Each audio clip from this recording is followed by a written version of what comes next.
Hello everyone, I'm Mascot Jamie and I'm going to try something new today. I'm here with my friend Pine. Say hi.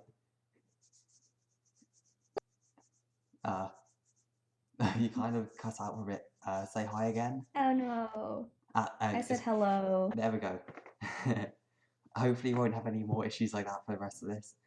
I Anyway, hope not. yeah. Anyway, today we're going to be reading the Homestuck Epilogues. Hang on, I'll link it for you. Give me a second. Thank you. Wait, I'm very excited. Silence it Previously twice, I read think. Meat together, but not Candy. I Yeah, haven't read Candy yet. yeah. But now that I'm doing something new to you, I decided to record this as well. Okay, so should we start from start? Watch carefully. Sure.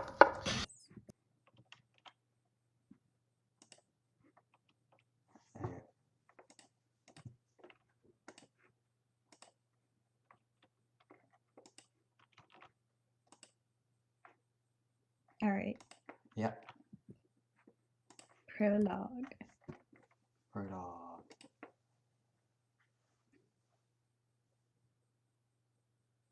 Oh, should I be the narrator or should you? Oh, Yeah. I thought you were gonna be You did there. it last time, so I was just waiting for you to start. I did? I don't remember. I'm pretty sure you did. Okay. I'll do it then. Alright. All right. It starts with a crack.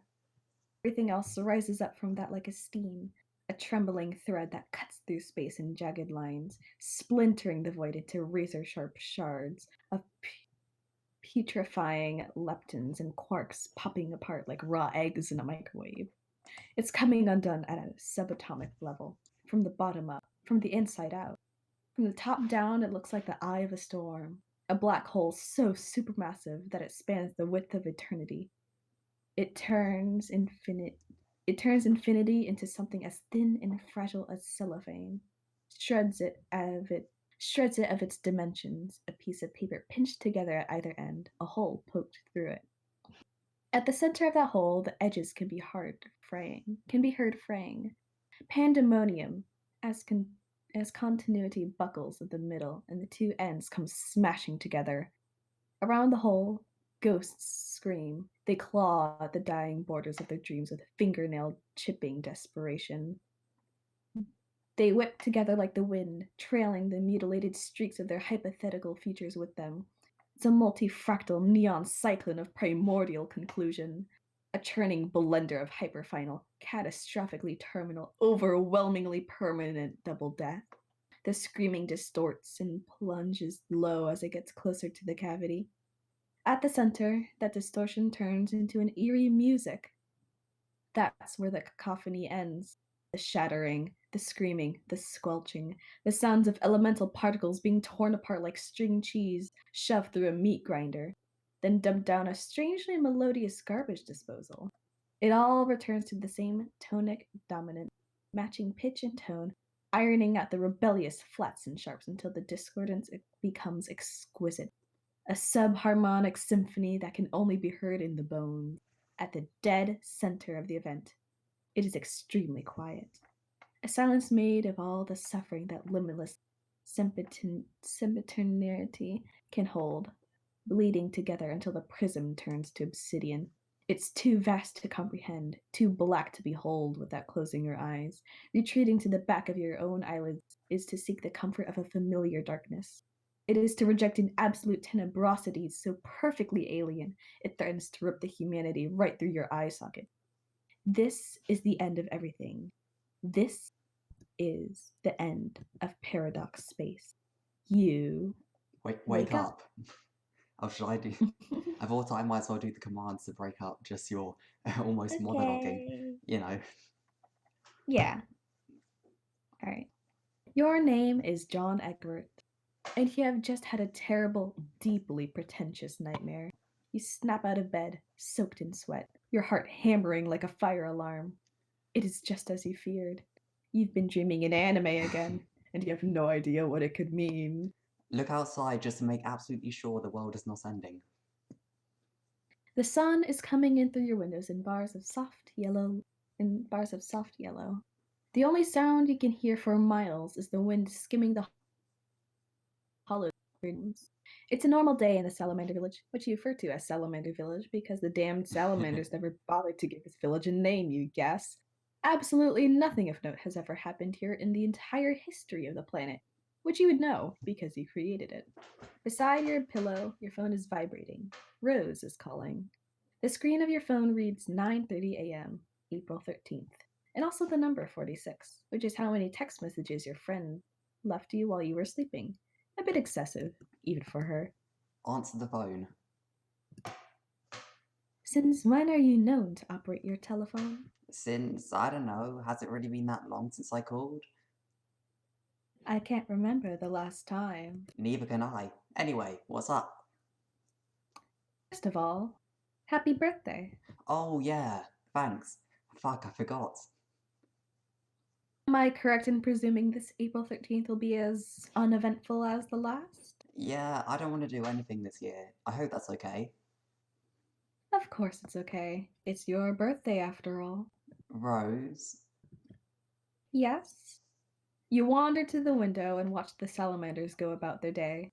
All over the neighborhood, the little dad salamanders are putting on their little rumpled hats and picking up their little suitcases and kissing their little families goodbye for the day. You've always been confused about what, exactly, they contribute to the global economy, but it's pretty cute how much they love playing at being suburban businessmen. The silence over the phone is growing awkward. You've stalled long enough. You decide to just come out and say it. I've been dreaming in anime again lately. I have no idea what it could mean. I see. It's horrible every time, and I don't mean because anime is bad or anything, it's not that. Whenever I have these dreams, everything's breaking apart. Millions of people are screaming and dying. I mean, dying permanently, not the kind of bullshit dying that we've been doing a lot over the years. A couple yards over, a salamander blows an astounding spit bubble.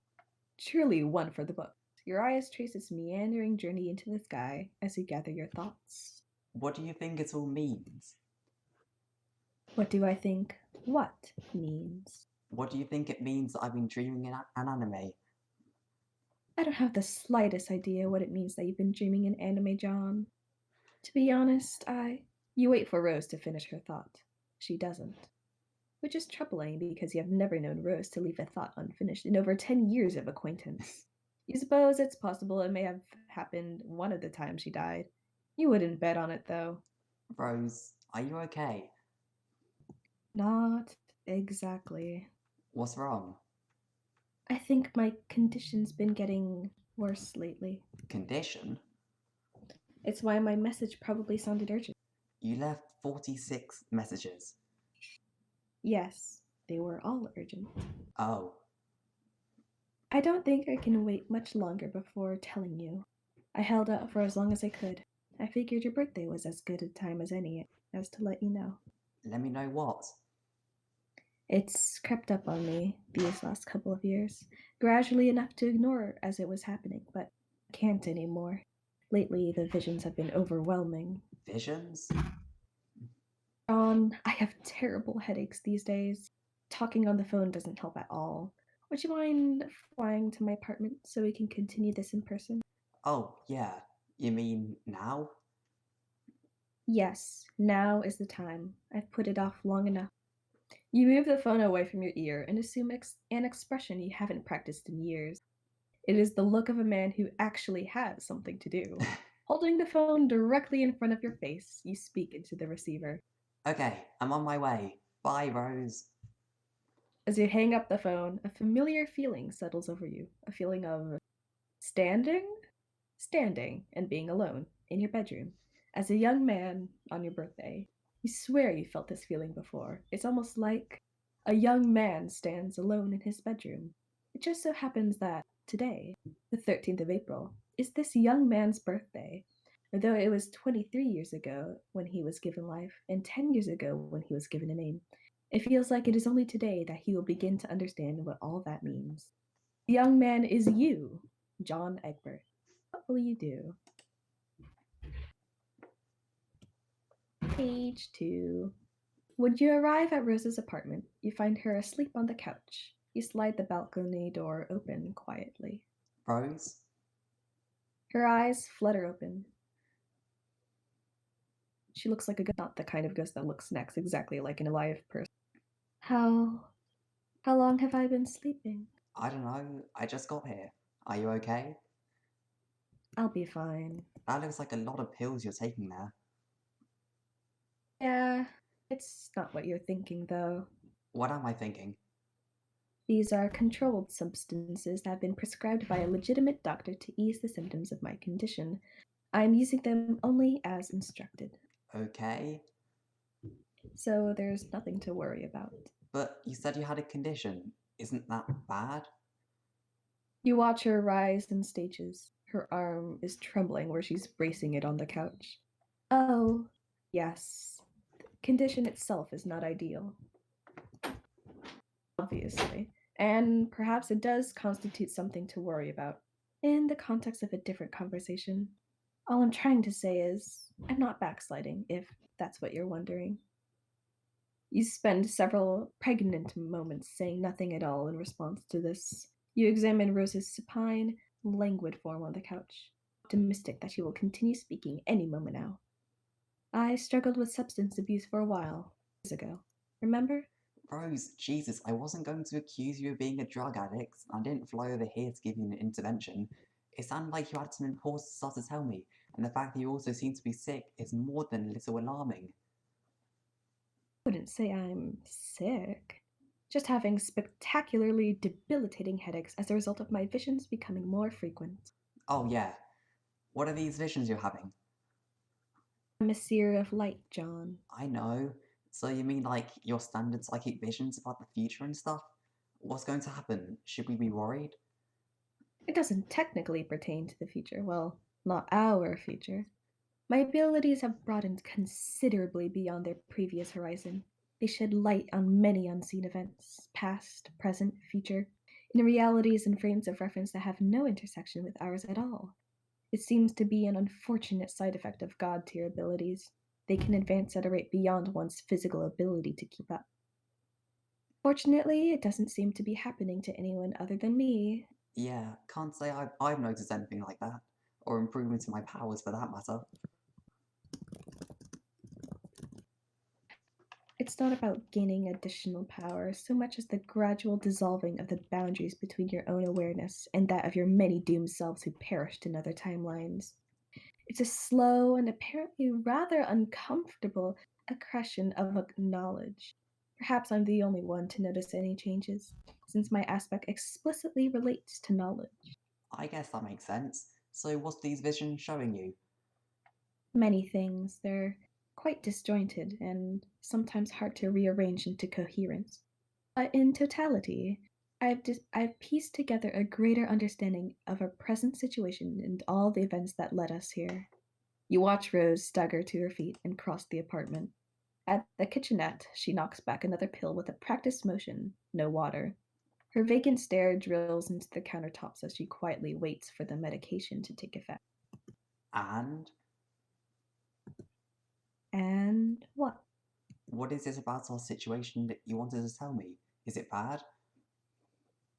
Good and bad are words that don't mean anything, beyond a certain threshold of mortal consideration. There's a different scale I've come to understand, another dichotomy that's less emotional, I guess. Consider instead of the word good, using the word essential. And what exists at the opposite polarity from essential is something that is best not to contemplate. What are you talking about? That sounds fucked up.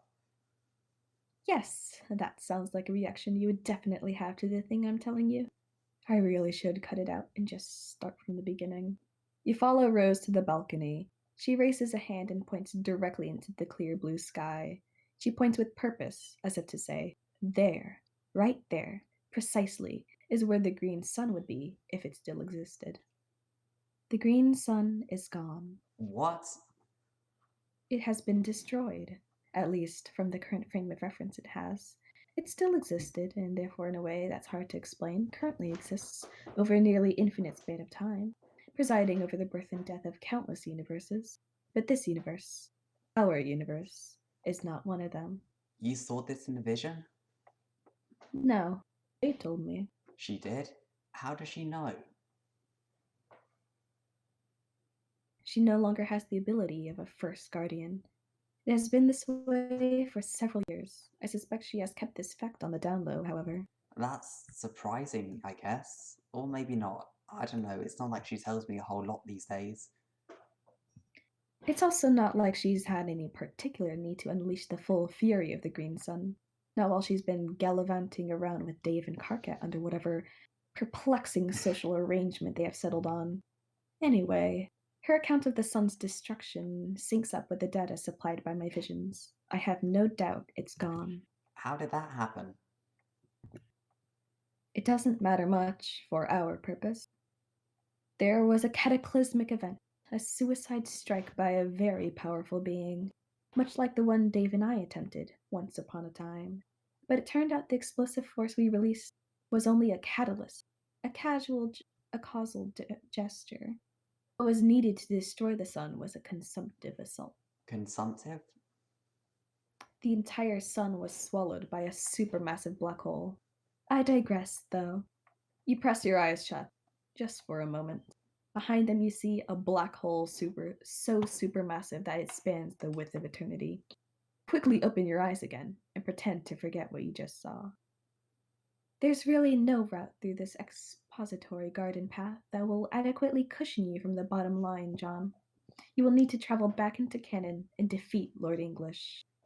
You Shrug and try to look casual. You pull off the most casual shrug that a guy has ever shrugged when being presented with the inevitability of his own fate. If Rose were looking at you right now, she would be totally convinced that you are approaching this topic with a level of nonchalance that is entirely plausible and genuine. You're sure of it.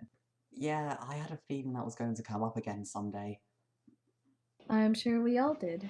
That is, even those of us without visions. I was doing my best not to think about it. I guess we can't put us off any longer then. Now is the time. We are rapidly approaching a point of no return. If the decision isn't made soon, it will be too late. The issue will no longer matter. When exactly is the point of no return? Today, Wow. Okay then. First, one question. Why? why what? Why do I need to go back and beat him? I mean, sorry if this is a stupid question. I guess he's a huge, awful monster, and that's just what you're supposed to do with huge, awful monsters. Take them down for their crimes and such. But why does he actually need to be defeated at all? To be honest, it's been years since we've even bothered thinking about any of this, and everything seems... Take a look around and survey the current status of all life on Earth, which is totally possible to do from the vantage point of a single apartment balcony. Fine? Of course, everything is fine here. We're outside of canon now. Yeah, I know. What does that actually mean, though?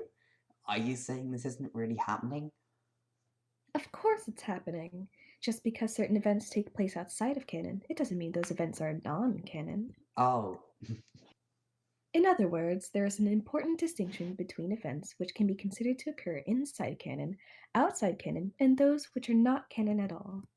The day we went through that door and claimed our reward, we passed a threshold between continua marked by differing degrees of relevance, truth, and essentiality. Those are the three pillars of canon. what? Rose shoots you an irritated look. You know what that look means. It's reserved for the sort of bozo who just said what once too often. Any event said to take place inside canon will have non-zero values of relevance and essentiality, while maintaining an absolute foundation in truth by definition, whereas events outside canon have diminished values of relevance and essentiality, or, for the most part, can be considered neither relevant nor essential at all. But such events can't be said to be untrue either. Instead, it's better to regard their truth value as highly conditional. Are you still following? Say, oh yeah, totally. Oh yeah, totally. So, to be clear, everything that's taken place here on Earthsea since we exited canon can be considered completely irrelevant, and for the most part, absolutely inessential. None of it can be called untrue, at least up until precisely today. Okay, Then what does non-canon mean? Events that are formally non-canon have no truth whatsoever, by definition. They may have relevance and essentiality values that are not, but only as projections along an imaginary axis, resulting from highly subjective frames of reference. But due to those events having no truth and thus carrying no real weight, their properties are basically rendered meaningless. You can feel your eyes go wide as the gears in your head slow to a stop. The implications of what Rose is saying are as vast as they are completely incomprehensible. Your mind has just been blown. John, are you okay? Pupils have gone quite wide, thereby facilitating the appearance that your mind has just been blown. Sorry, I'm just trying to wrap my head around this. You, of all people, really should have a good intuitive grasp over these concepts already. You're the one with the retcon powers, after all. I know, like, I mostly get it, I think. I just wouldn't have thought to put all of this in such a jargony way. Sorry, that's kind of what I do. It's fine, I'm just a bit rusty is all. It feels like it's been so long since I did, or even thought about, anything that mattered at all. Yes, the lives we live outside of canon, the more tenuous our relationship with canon becomes. Hence the urgency. Then what's going to happen if we keep dragging our feet? I mentioned that events outside canon have a truth value that tends to be conditional, remember? Well, I did.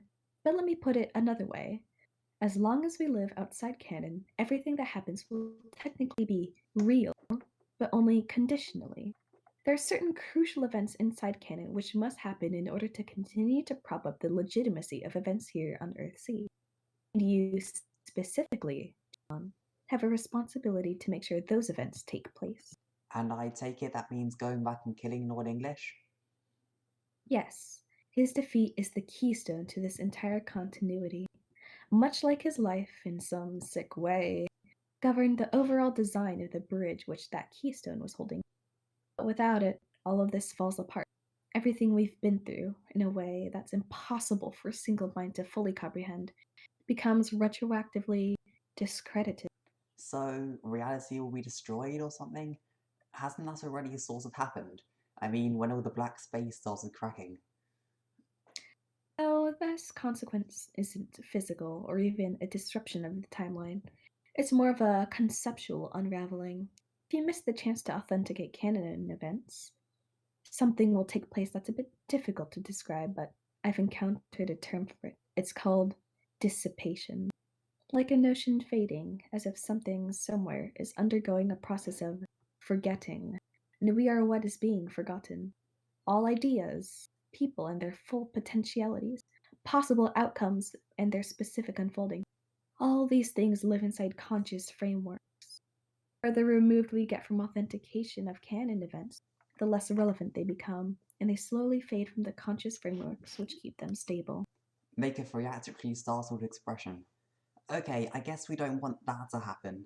Or unhappen, whatever. So I just retcon Poof back to English and start, like, brawling with the dude? Don't be ridiculous. You wouldn't last a second. You'll need a team. Also, you don't want to just dive headlong into a battle with his hulking adult form. That'd be tactically foolish, and furthermore, would skip over some very important steps needed to authenticate canon. Like what? I mentioned that English's defeat was the keystone to the continuity, but this is an oversimplification. Yikes, well, we sure as fuck wouldn't want to simplify anything. John, please don't be a bitch. I'm unwell, remember? Sorry. The true keystone, which is a necessary component of his defeat, is the juju, the house-shaped object you stuck your hand in to gain your retcon powers. Oh yeah. While empty, it resembles a gap, like a hole in canon, whose only purpose is to be filled. Serving that purpose, it grants one with the radical, canon-altering powers that would be needed to fill it. Once filled, it becomes solid, no longer a gap, but a serviceable, load-bearing wedge in our continuity, like a keystone. And once delivered to English and directed his way, it empties itself again, releasing its narrative bridging payload. It functions as a weapon, and in some manner will bring about his demise. In some manner? A complicated artifact, as old and unfathomable as anything else in paradox space, like the green sun or English. Or the important thing is that in the due course of your travels, you end up loading and unloading. How am I going to do that? Once you set things in motion, it should just happen naturally through the narrative momentum of your journey. I'm really just warning you about it rather than instructing you. Okay, thanks. You're welcome. Rose looks at her phone. You recognize Kanaya's distinct typing style in the window. Rose's thumbs begin to fly across the keypad. Continues to text as she talks. So, if we're going to go back and kill him in time to authenticate canon, I guess we had to get going soon, like today? Yes. Are you sure you're actually up for a fight, though? No offense, but you're looking a little worse for the wear. I'm not going. Oh? None of us are. Only you. What? But you said... John, this is the victory state. What the hell does that even mean? When we went through that door and passed beyond the threshold of canon, we effectively retired from bearing any responsibility for influencing canon events. We've all been sort of commissioned as active players on the cosmic stage, with severely diminished relevance attributes. All of us except for you, of course, since you've retained your retcon abilities. Okay, I get that, kind of. But couldn't you all just come along anyway? We could, but it wouldn't serve any purpose. It wouldn't plug up the remaining dark spots in canon. We'll need a group of active players, those still stuck inside the stream of canonic karma. Who? Nothing too extravagant, just different versions of us. Younger versions from a particularly dysfunctional impasse in our journey. We can point out the exact moment in canon you should be disrupting and how you should disrupt it. In fact, I've already written it down to spare you the trouble of remembering. Rose leads you back inside and retrieves a letter from her desk. She hands it over, still typing one-handed on her phone. She sits down and you read the letter. Huh. Is anything confusing about my instructions? No, I remember all this. It shouldn't be a problem. It's just weird to think about revisiting this. It seems like an eternity. Like, we were all completely different people back then. I assure you, we are all still fundamentally the same bunch of losers.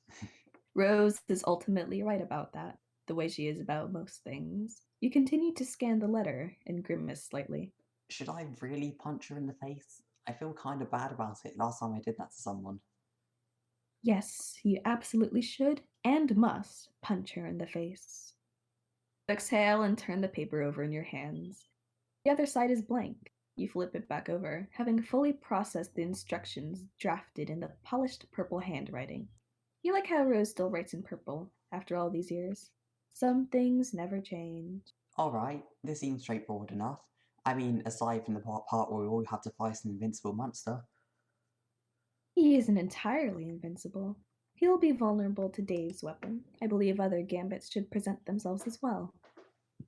I don't think it would serve the mission well for me to tell you exactly how it will go, but at least I can offer this bit of encouragement.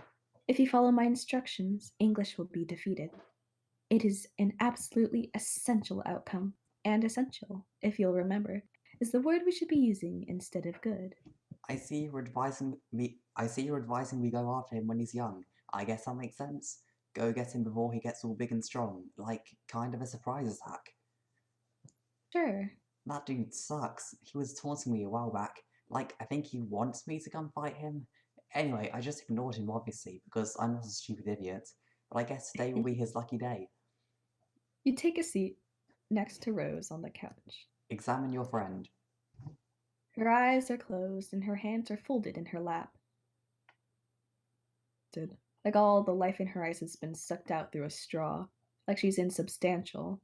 When you were kids, you always thought that Rosalind had all the answers, that she could fix any problem with a wall of text and a witty rejoinder. You guess that much about her hasn't changed. She's still trying to solve the problems you all left behind. You can't believe how sick she looks. How did this happen to her? I should probably get going and let you rest. We can talk all about it when I get back. I'll fill you in on how it went. Hopefully you'll be feeling better by then. Oh, yeah. Is something wrong?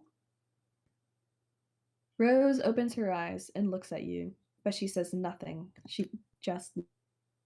I'm not scared if that's what you're worried about. You already said we're going to defeat him, so nothing to fret over, right? Yes, you. Something flickers through her eyes, almost too quick to catch. When she smiles at you, it's warm and sincere. Going to do great. Rose slides her arms around you. After a while, she releases you from the embrace and gets up to fetch her bottle of pills. She pauses at the bedroom door to look at you one more time. Goodbye, John. She closes the door behind her.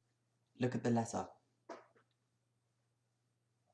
You run your thumbs along the edge of the paper. Is this really it? One hug from Rose and you're off to face your destiny? The instructions in the letter are clear, but you aren't sure precisely what to do next. Inertia and indecision keep your feet planted firmly on the carpet. Then, as if directly answering your quandary, your phone buzzes in your pocket. It's a text from Roxy. Read text. It sounds important. You get up to go without even thinking about it. You exit through the sliding glass door and leave it open behind you. Page 3. It's a beautiful day in the Carapace Kingdom, just like it was in the Human Kingdom and just like it was in Salamander Village. For whatever faults this paradise he created might have, you sure don't hear many complaints about the weather. Sitting with Roxy and Calliope on a giant chessboard patterned tablecloth. It's a nice touch, you think. But if you spent any time shopping in the Carapace Kingdom, you'd know most things you can buy are chess themed. Friendly Carapacians go about their day around you, passing through the park with their eyes politely averted as they pretend not to notice that 3 celebrities are having lunch in the grass nearby. It's extra polite of them, because you and Roxy are having a very personal conversation. She looks alright, mostly just tired. At least she seems to have enough energy to babble at length about philosophical gibberish and things about canon and such. LMAO. Guess she filled you in on all the ultimate self junk then. The what? The shit where she starts knowing everything and feeling bad. Oh, that's not the term she used. She just kept describing it as a condition. Oh, you haven't been feeling anything like that, right? Of course.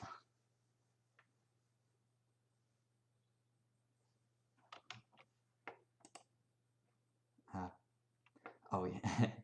Should I just like try and do it myself for a little bit? Okay, where? Right. You haven't been feeling anything like that, right? What? What? Getting to know my ultimate I can't do this voice. Yeah. Man, I barely got a hold of my basic ass self. Yeah, she's... I'm back. Sorry. I wasn't expecting that. I can't do a Roxy voice, I'm afraid, sorry. No, it's okay. So should we go from what getting to know my ultimate self?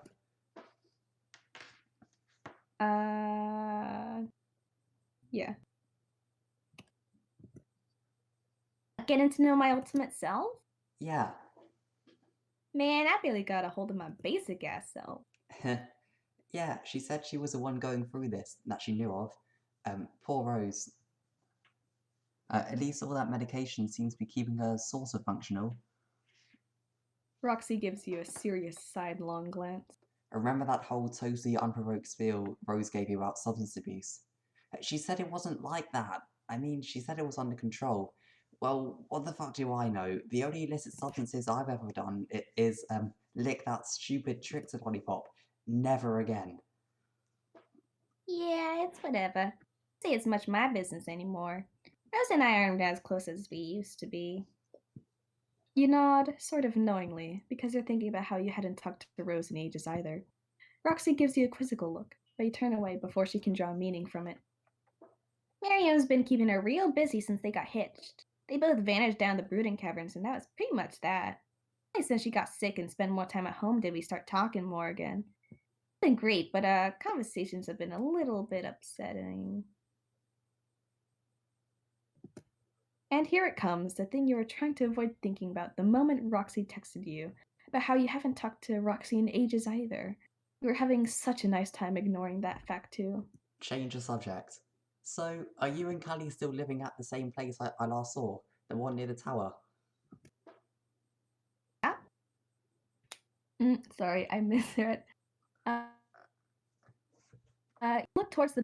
It's a Gothic building so tall that it cuts a shadow through the midday sun. It's an important landmark in the kingdom. Tallest structure for miles around. The only way you can ever navigate your way here flying.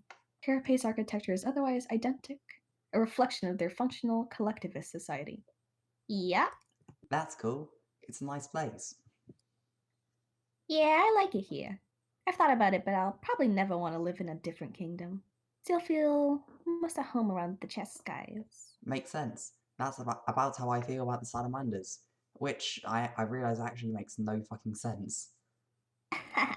They lead simple lives. I don't really care for the chaos of human or troll cities. Neither do we. Watch Roxy smile and reach for Calliope's hand. Look away before you start dwelling on it. You start dwelling on it immediately, looking probably quite conspicuous with how quickly you whipped your gaze away. But seriously, what is up with their relationship? Is it romantic? Tonic? Cherubs even have a romantic relationship? Are they even interested in it? Like, on a fundamental level? Their brains and hearts even work that way? Questions like this used to keep you awake at night. You look at them, at where Roxy's fingers are entwined with Calliope's green claws. Calliope is still wearing the Ring of Life, the same one you obtained in a ludicrous adventure through the afterlife, and then re-obtained in a ludicrous adventure through canon when it was stolen from you.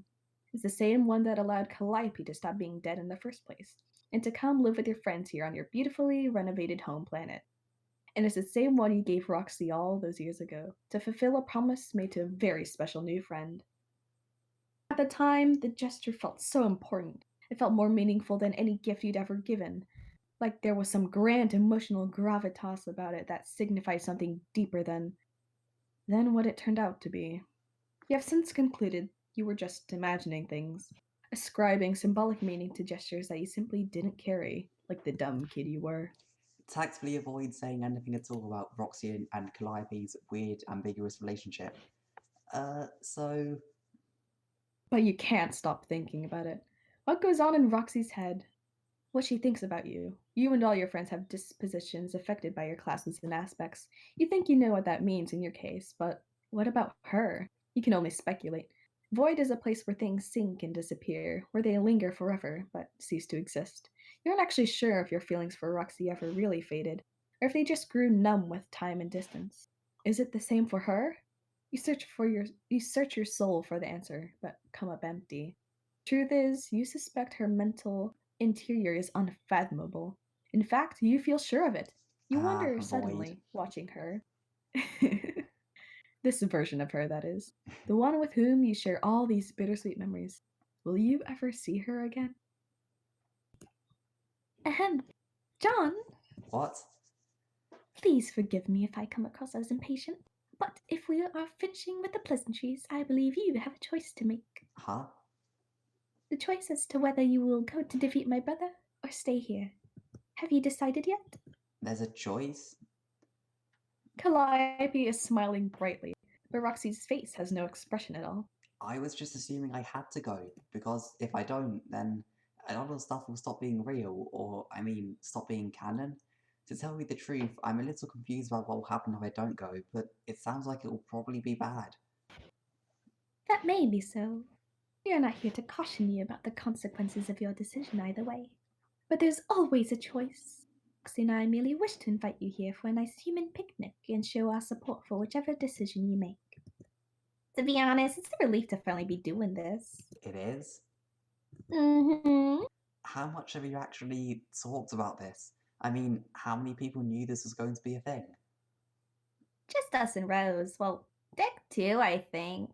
She's been talking to me about it a bunch, though.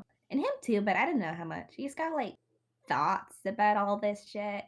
But whatever, that's not important or even remotely surprising. Bottom line, Rose has been tormenting herself about having to tell you. I'm just glad she finally said it so she can rest. Now it's up to you. Yes, take all the time you need. Again, we aren't here to influence you. It's very important that the decision comes from your desire to go through with it, one way or another. A tempering could taint the results. Taint the... Wait, what? So what'll it be, John? A chill runs through you and stays there. Consider the gravitas of this choice.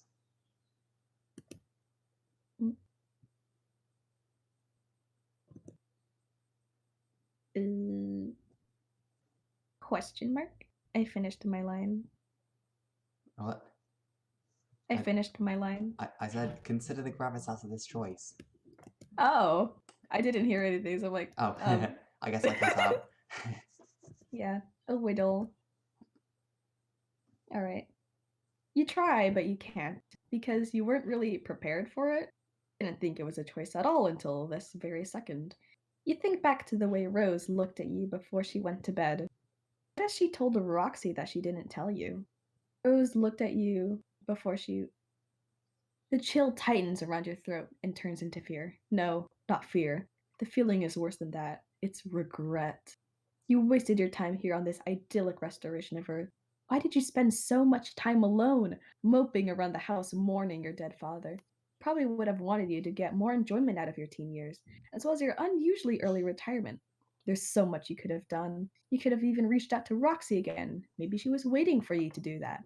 Maybe your withdrawal hurt her. Maybe she was heartbroken, just like you kind of feel right now. You study her perfectly stoic face and conclude nothing from it. Her expression reminds you of how Dave used to look when you first met for real, before years of living with Carcat softened him up. Impenetrable cool. It's too late to Nice. figure any of this now. You fucked it up already. Unless, of course, you choose to stay. Upon a further examination, you realize that Roxy's stoicism isn't cold. There's concern there. She's displaying restraint, keeping quiet while you make up your mind. You're sweating, you realize. Cold sweat. Even worse than the anime nightmare sweat you woke up soaked in this morning. John, you okay?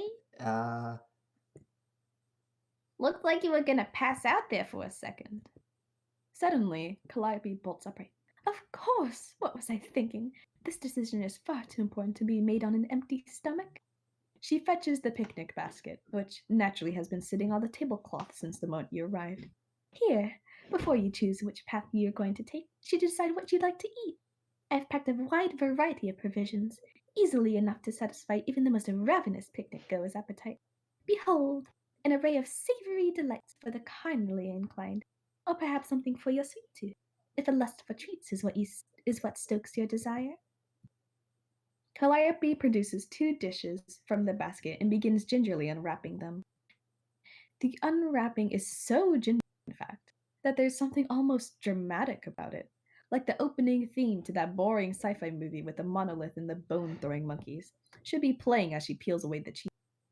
On one plate is a pile of meat, rare, almost bleeding cuts from animals you can't identify. The other plate holds a generous heap of colorful, exotic-looking candy. You scoot to the side and peek into the basket to see if there's anything else. There's a book in there, but no more food. This is all there is. Contemplate your lunch. You put a finger to your lips and focus on the food with great intensity. You stop fretting about choices and heartbreak and eternity and Lord English. Your entire world narrows to a single point of light as you are utterly consumed by the overbearing which of these absurd meals to have for lunch. Meat or candy? Meat or candy. The 2 possibilities pinball around your skull. Meat or candy. It's a tough choice. On any other day, you might be inclined to simply follow the whims of your cravings. No clear victor surges to the forefront of your mind. Either option offers a tempting means of sustenance. You know the meat will be rich and filling, and if you're being honest with yourself, you haven't had the most robust diet as of late. You didn't even eat breakfast. It's probably a good idea to eat something resembling a real meal for once. But you're no stranger to Calliope's tastes, as far as carnivorous comestibles are concerned. You know, every cut on that plate is rar, is rare to the core. X3. No, every cut is rar X3 to the core. It'll fill your mouth to bursting with juice. Lie heavily on your stomach for hours to come as your body works to break down all the nutritious protein and fat. It might be tough to chew, might be even tougher to swallow. Maybe the candy is the better choice for a picnic like this. Something that'll go down easy and fill you with a bright energy as you pass the time with your friends. You know you'll need to just let go sometimes and stop worrying so much about what other people expect of you, or even wanting to enjoy yourself just for the sake of pleasure. But eat too much and all that sweetness can make you sick. Roxy and Calliope glance at each other in confusion as you deliberate over what to eat. You suppose it's taking you a while to choose, but each dish is appealing enough in certain ways. Each has its potential dietary drawbacks. You don't want to make a decision you can't stomach. Meat or candy, John? Meat or candy? You release your breath when you realize you've been holding it. You're being ridiculous. What's the sense of fussing over lunch? In the end, it really doesn't matter. Whatever you choose, it'll all be flushed down the toilet tomorrow. Just go with your gut. Don't sweat the small stuff. There are many, much more important things out there to fuck up yourself over. Choose. Candy. Yeah. Candy. Candy, Epilogue Epilogue 1. Yeah. Candy was definitely the right choice, John thinks, as he munches thoughtfully on a strawberry swirl mint. It cracks to splinters between his teeth. Incredible tasty splinters, the consistency of which have absolutely no existential baggage to them. The splinters dissolve quickly, leaving behind the impression they were made of nothing at all, but for a cloying essence determined to linger behind. With some distance from his traumatic anime dreaming, the fatalistic mood that he's been walking around with all day seems somewhat melodramatic, embarrassing even. Who has time for nihilism when it's such a beautiful day? You know what? Maybe I'll stay after all. Really? Yeah, now that I've had some time to think about, is Lord English really that big of a deal? I mean, I know Rose said it was a big deal, that canon would dissipate if I didn't go to it, whatever that means. Isn't it just as likely that I could mess up a whole bunch of stuff if I go back there? The idea of going back in time or back into canon or whatever, and fighting this huge battle that serves some vague purpose I'm not sure I even understand. It feels so heavy. And I'm not feeling that heavy. Suddenly I feel kind of the opposite, actually. I feel like maybe I just don't give a shit. I don't mean in a bad way, it's just, well, I'm already here, living my life with my friends, and I think I just want to stay back on Earth because I ever heard of Lord English and just relax. Is that selfish of me? I don't know, it just seems like a lot of responsibility for one person. So maybe instead of taking the fate of everyone's existence into my own hands, I should just stay here and try to enjoy life. Even John has to admit, his rationale doesn't sound particularly satisfying. Now that he's reflecting on everything he just said, it really strikes him as a bunch of empty headed babble. But then again, it's like he was saying, his head does feel lighter. Maybe he doesn't care if his reasoning sucks. Maybe he just doesn't care about any of the high stakes or existential gravity related to his conversation with Rose. Maybe he doesn't care about much of anything except the here and now, the company of his friends, and the pleasant breeze flowing through the park today. He's feeling quite insubstantial when he thinks about it. Superficial and a bit sappy towards his friends. So what if he wants to make an insubstantial, superficial, and sappy decision? Are you absolutely sure about this, John? He looks up at the trees, at the sunlight glittering through the crisscrossing fronds. Has the sky always been that blue? A leaf spirals down lazily and lands on his forehead.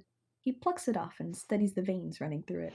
At each fork in the veins, he supposes the leaf as a whole, is making a kind of decision to go this way or that. Seems like one way of looking at a leaf. Now that he bothers to really scrutinize one, it also seems to him, with just as great a sense of clarity, that not one of this leaf's decisions ever mattered even the tiniest fucking bit to anybody. Not to the tree, not to the world, not even to the leaf itself. He flicks the delicate green metaphor away with a flourish of disdain and sudden conviction. Yeah, actually, I don't think I've ever been so sure of anything in my life. Roxy's stoic countenance washes away abruptly and she lets out a happy squeal? No, that's kind of a sexist way to describe it. It's definitely a girly noise, though, and not what John was expecting. Without warning, she launches herself into his arm. Oh my gosh, John, that's amazing! I'm so stoked. She buries her nose in the crook of his neck and starts crying. Huh? She's definitely sniffling a little. His skin feels wet against hers. John makes incidental eye contact with Calliope when he raises his arms to wrap them around Roxy's back. Looking at him with that big, serene smile on her skull. So, okay, this isn't weird or anything. This super intimate physical interaction he's having with her maybe girlfriend right in front of her. It's just that Roxy's been so distant for years, and now John has no idea where the boundaries are drawn. He grins and hugs her back just as hard as she's hugging him. Maybe his friendships aren't as damaged as he's worried. Maybe it's like his friends were his actual family this whole time, and they were just waiting for him to pick up the phone or to come along and hug them. Roxy pulls back and claps excitedly. This is gonna be so effing awesome! Yes, I think that you made an excellent choice, John. I can already feel the aura of equivocation that's been hanging over us all these years fading. Equivocation? Oh, sorry. What I mean is that I think we've all had a hard time moving on from what we experienced in our old universes. Now we finally can put that ugliness behind us. Oh, John, this is amazing! I have such big plans for you. Plans? Stop asking so many questions, dummy. It's gonna be great! It will be more than great. But first, there is one last thing you must do with your retcon powers. Someone that you need to help. Someone that only you can help. Calliope leans into the shadow. The sharp recesses of her skeletal face turn those shadows black. For a moment, her voice sounds the way wind does when it howls through a narrow chasm. You must free the bard from his prison. What? Did you hear her right? He can't imagine she could possibly mean Gamzee. Calliope puts her hands together and pulls back, smiling sweetly. Her voice is sugar sweet again. Let poor Gamzee out of the fridge, John.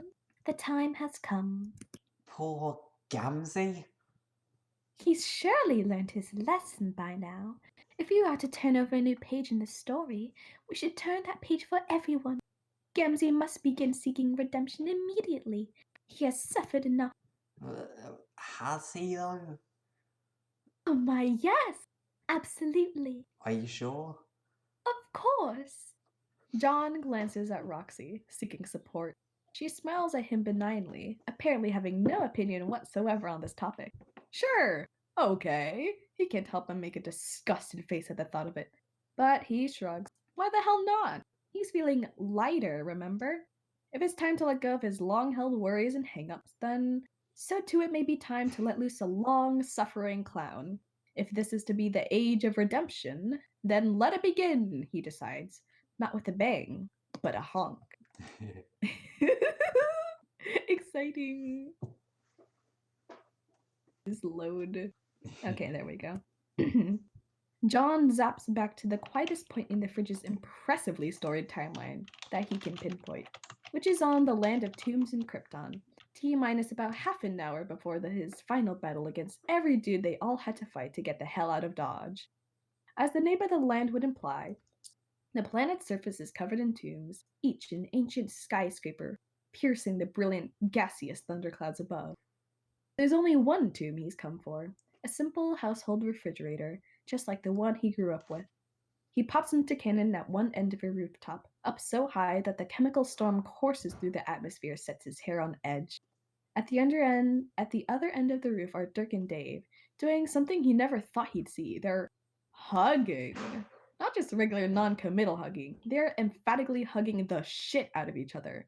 Dave's face is buried in Dirk's side, and Dirk's got both arms around him in a way that looks like he's never actually hugged another human being before. Sensing that this is probably something he shouldn't be seeing, he tiptoes towards Gamzee's would-be sarcophagus as carefully and quietly as he can, and places his hands just above the thick aluminum hull. What fridge is made out of aluminum? Yeah, Gamzee voice. Do it. The moment John's palm hit the fridge, Dirk turns to look at him. His head only moves an inch. Slowly, he lowers one eyebrow and returns to his poignant, deeply personal business with Dave, if he hasn't observed anything worth acknowledging at all, which John supposes is for the best? He isn't trying to mess up the timeline any more than he needs to. He's only in here to steal a refrigerator that has recently been used to entomb a clown. He has enough on his plate with this idiotic heist as it is. Anyway, he decides to mind his and get this fridge back to Earthsea. He zaps himself and the fridge back to the same picnic grounds he departed from, while cleverly leaving the chains wrapping the fridge behind in low tack. So, I'm back. Everyone get ready for this fucking guy, I guess. With the same delicacy that he'd used to touch a toilet bowl in a public bathroom, he grabs the handle of the fridge and pulls. Gamzee pops out immediately, sweating, gasping for breath, and smelling like socks that have been worn continuously for 2 weeks straight. John rears back and pinches his nose shut. Calliope shoots John a sharp look, like a stern teacher would. Honk. Honk. Honk. Honk. Poor thing. It's all right now. You're all right. Take a moment to catch your breath, Mr. Clown. You'll be just fine. Honk. Honk. Honk. Honk. Honk. Honk. Honk. Honk. Oh dear. What is it, sir? Tell us what pains you. Let it all out, friend. We are here for you. I be the bitch ass naughty motherfucker.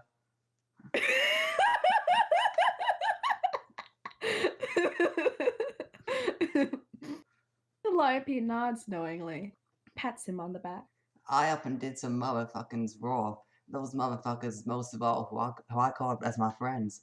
I put the straight up fucking harshness at them, and it wasn't motherfucking nice of me at all. Not one bit. And now I'm more or less in an emotional place from sweating my hard time in the hunger trunk, a feat of which I surely got my deserve on for, and it gave me all time to rethink my loss and get considering to what a right pile of the nastiest garbage I've been my whole motherfucking life. And I got my epiphany going on in there, like all motherfucking bathed in their righteous epiphanies, yo. Pretty much balls out immersed in the emotion breakthroughs, my good ninjas. And I came to getting some of my realizations downright fucking locked tighter than I was like a bitch in that fridge. And those realizations being something all motherfucking thusly of sorts.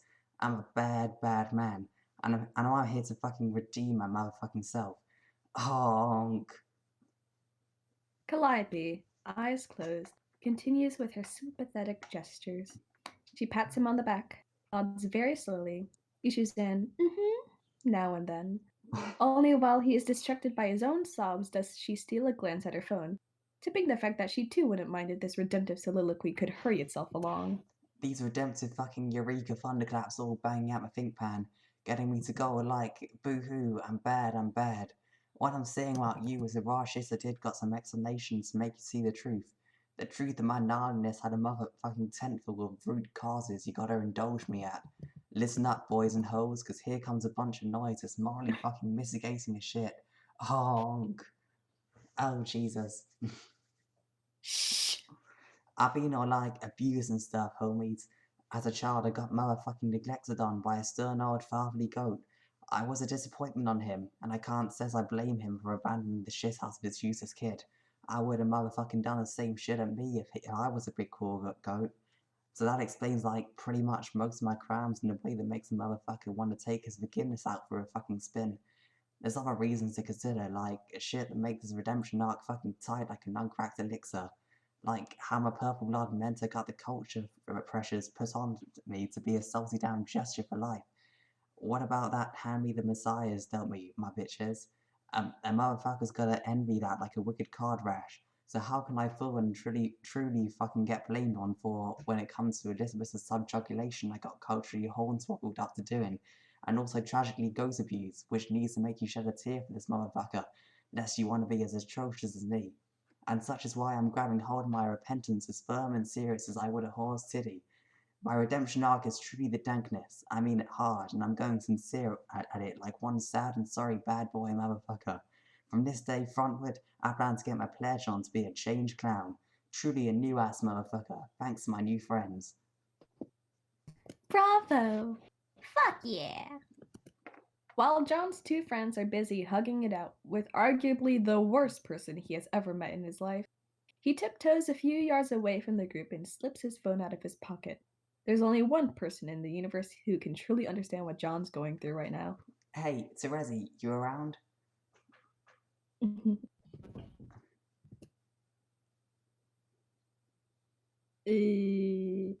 Hello? Hey, Terezi, you around? Oh gosh, I forgot how Terezi sounds. Me too, gonna be Hold on. honest. Hold on. Let me practice.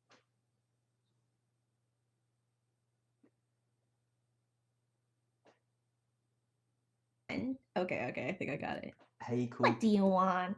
You wouldn't believe what's happening just behind me right now. I probably would. No, you won't. Check it out. John discreetly holds his phone over his shoulder and takes a Snapchat of Gamzee sobbing in Calliope's arms. Roxy is beside them, nodding along solemnly. Holy shit. I know, right? He's crying like a little wiggler. Go over and give him a kick of the codpiece for me. I can't. John, I'm asking you to do a simple favor for an old and dear friend.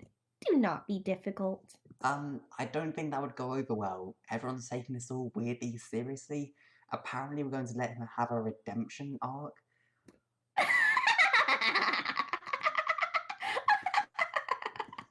Yeah, well, what is there you can say? It's literally the dumbest fucking idea I've ever heard, but what can you do? Shove him back in that fridge and throw it in the ocean is what? Pretty much. Why are you idiots even bothering with this fool again? Don't ask me, this is a Calliope thing. Oh, God. I guess she wrote Roxy into it, so now I'm just going along with it too. I don't even care, actually. I mean, he smells awful, but Ugh. guess that's just what's happening now. This asshole clown is back. Life goes on. It didn't need to, though. Not for him, at least. Speaking of life, how's it going out there?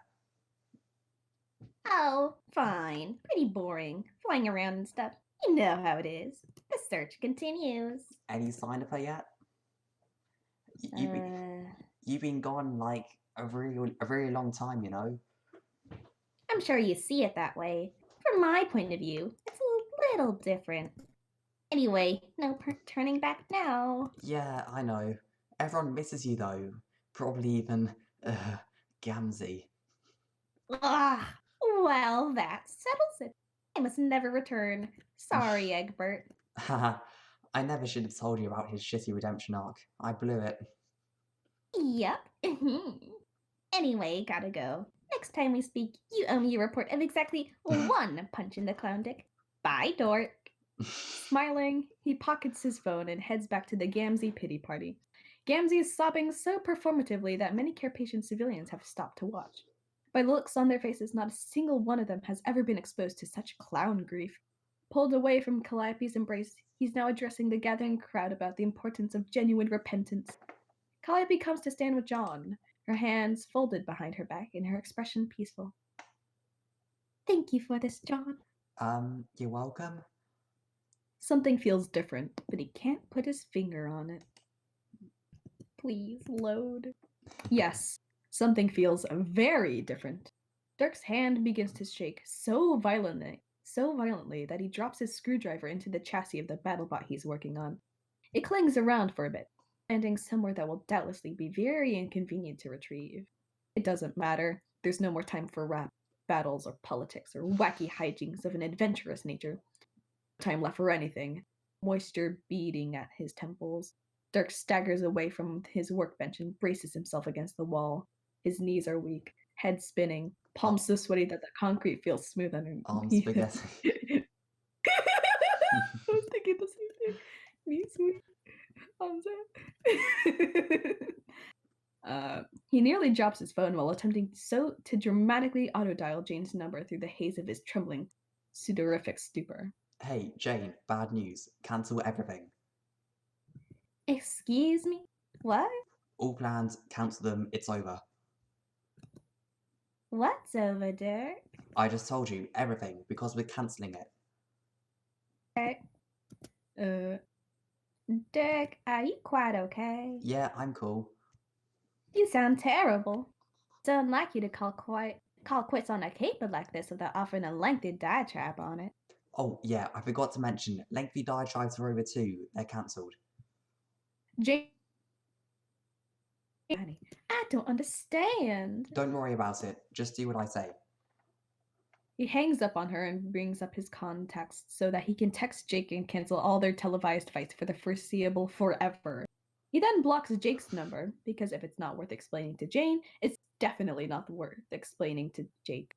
Then again, nothing is ever really worth explaining to Jake. Jake's number is barely even worth storing in his phone, if Dirk is being perfectly honest. Wow. Through the workshop window, Dirk can see the sun touching the horizon. Exquisite. He takes a moment to appreciate the sublime synthesis of the atmosphere and the existential crisis he is currently experiencing. The sun is setting both physically and metaphorically right now. Not bad, he thinks, then corrects himself. Because while there is always time to delight in the volatility of causality, the whole situation is actually, and for real, astonishingly bad. Rose's eyes flutter open to the sound of a heart monitor and the sight of a featureless white ceiling, fluorescent lights, diaphanous curtains, everything crisp and clean. A hospital? Wait, this doesn't seem right, she thinks. When she closed her eyes, she was dramatically lingering about her bedroom at home. She'd just taken a handful of pills and said goodbye to. John! She shoots up in bed, tugging the IV taped under her elbow. Kanaya is sitting at her bedside, hemming a sundress. She thins her lips and gives Rose a half-lidded look. John, I see. Is there something I should know? This is the sort of joke that would have gone over better if it had not been made at this exact moment. With all the distance between them lately, Kanaya's jabs lands like a rock plunging into a stagnant pond. Instinctively, Rose raises her hand to her forehead, but there's no pain there. Her head is the clearest it's been in months. Kanaya, what happened? Kanaya throws her sewing project aside and sweeps in close, wrapping a cool palm around Rose's arm. Her voice quakes but retains most of its porcelain decorum. I came home and found you passed out in front of the load gaper. Your skin was freezing and you were barely breathing. Oh. The doctor said that your heart rate dropped below 30 beats per minute, Which, as I understand it, is somewhat dire. I see. How are you feeling? Rose considers this for a very long time, eyes fixed on the window at the other end of the room. The night is dying behind a thin, pale curtain. She can barely see the moon. I feel. She looks back to Kanaya, eyes wide and bright. Kanaya, I feel fine. It's been such a long time since she's felt anywhere in the same ballpark as fine that it's almost an out of body experience to say the word. She feels giddy. No headache? No headaches, no visions, nothing at all. Wait, is John okay? Where is he? Did he leave? Leave? Oh no, John's fine. He didn't go anywhere. Except I suppose to leave his house for once. Multiple days in a row, even.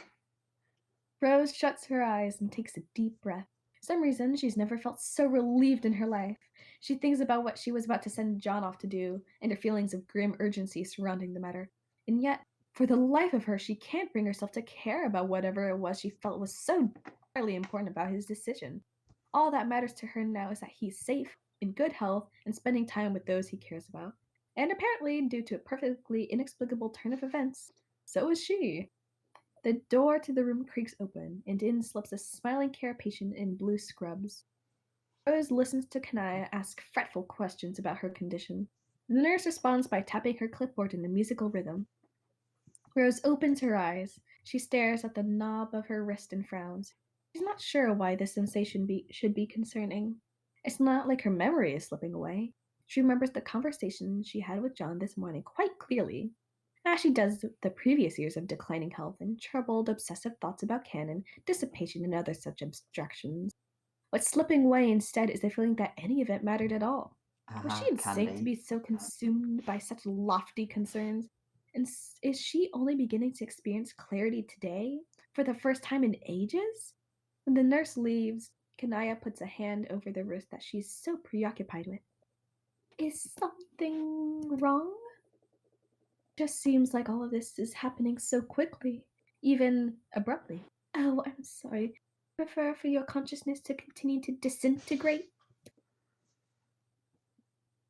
What I would prefer is to be here with you, really here with you, for the first time in a long time.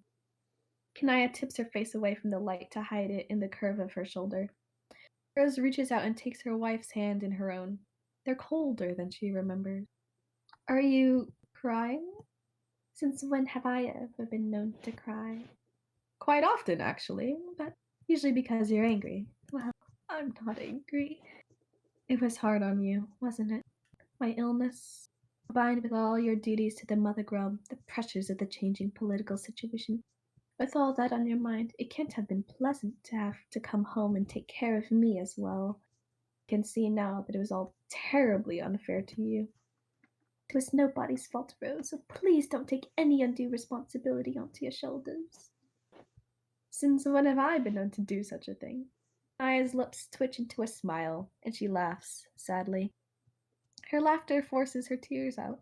They drip down her perfectly made-up face in thick trails. I really did think I had lost you. It's not that I thought you would die. It was that you felt so far away.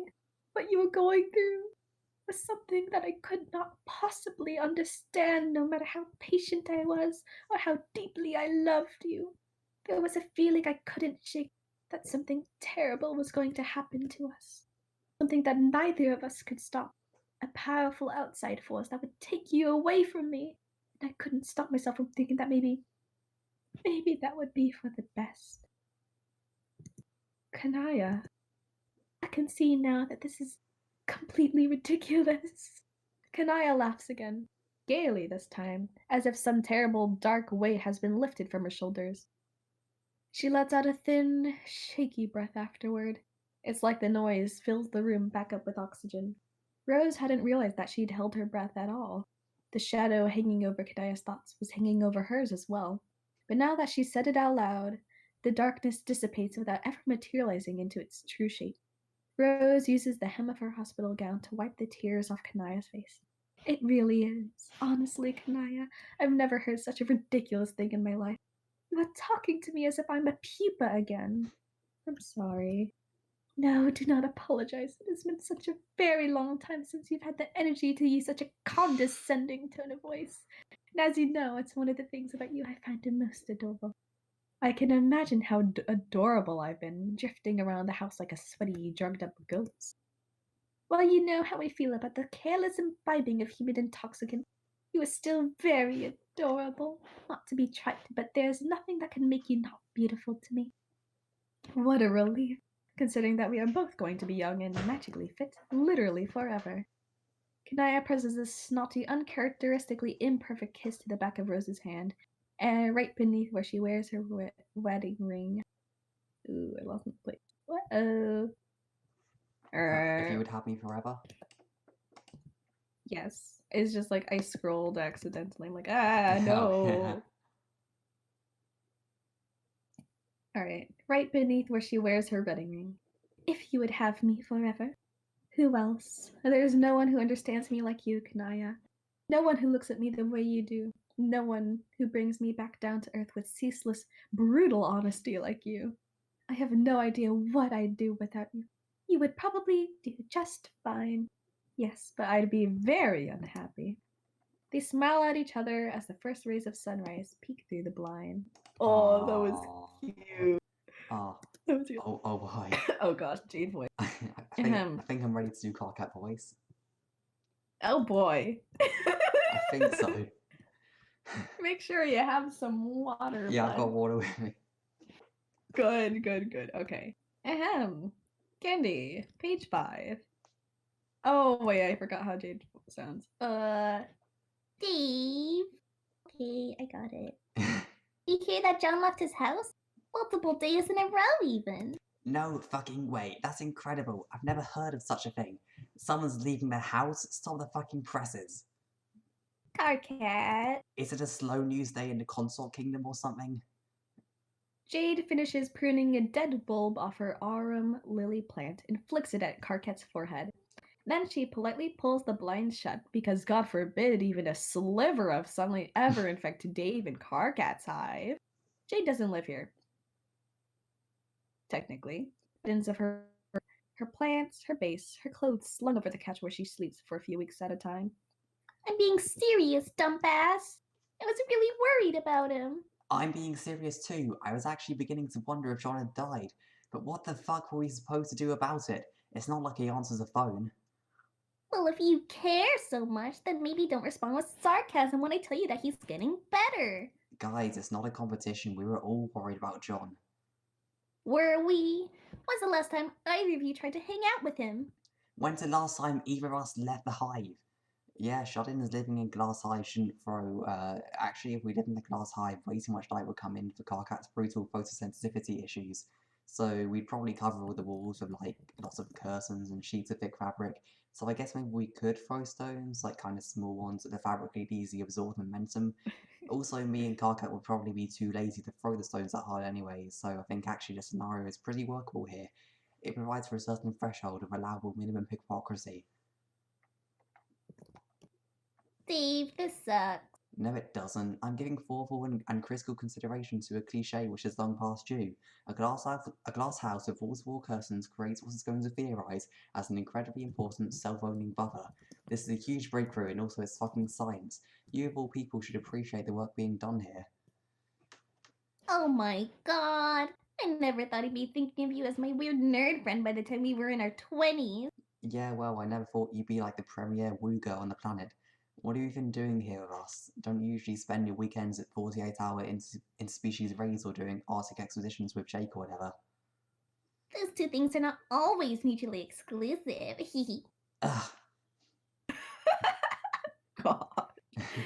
Jade floats over to the couch, shooting her two besties a salacious smile. She taps Carcat on the nose as she passes by. I'm just enjoying my youth. You could be enjoying it too. She retrieves one of her bras from where it's hanging over the back of the couch. Starts changing it right there, doing the mystical sleight of hand girls seem to be born with the knowledge of, where the bra goes off and then on again without the shirt being removed.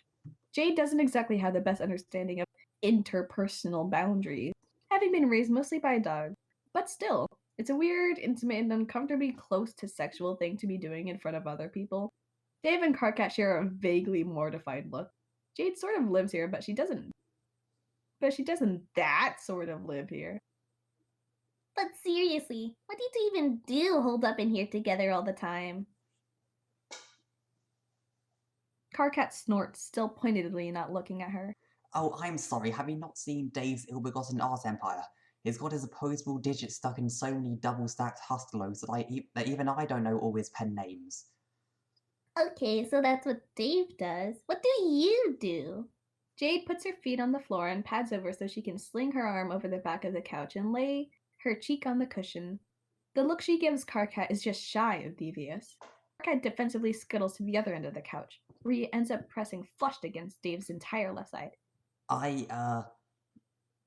Sit around and play video games all day? Hey, that's not the only thing I've done. I've done laundry. Once or twice. Also, what humans refer to as groceries? I do the groceries. That's not a fucking figure of speech, man. You don't do the groceries, you go out and buy them. And even then, you don't actually do that. Like, fuck, Dave puts both hands over Carcat's mouth and does a stage whisper of He means he uses the alchemizer in his basement sometimes. Whose side are you on? Oh, and when he's in a bad mood, he'll go yell at trolls on the internet. Not like trolls in the troll species, I mean literal trolls who talk shit online. I don't know, a bunch of them could be actual trolls, I guess, but not strictly. Dave, don't fucking tell her about that.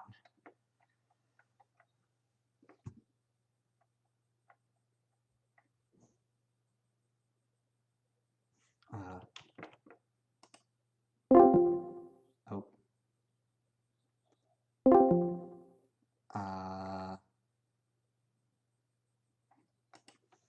Uh-oh, connection issues.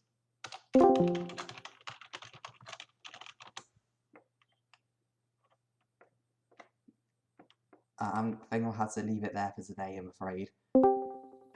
Oh wait, is that working again? Oh, it seems like I'll have to end this earlier to there. I'll have to end this early there. But I'll pick us up at some later time, hopefully when all the connection issues have been fixed. So I'll see you at some other time. I hope you enjoyed this little sort of experiment thing. Yeah, see you in the next one.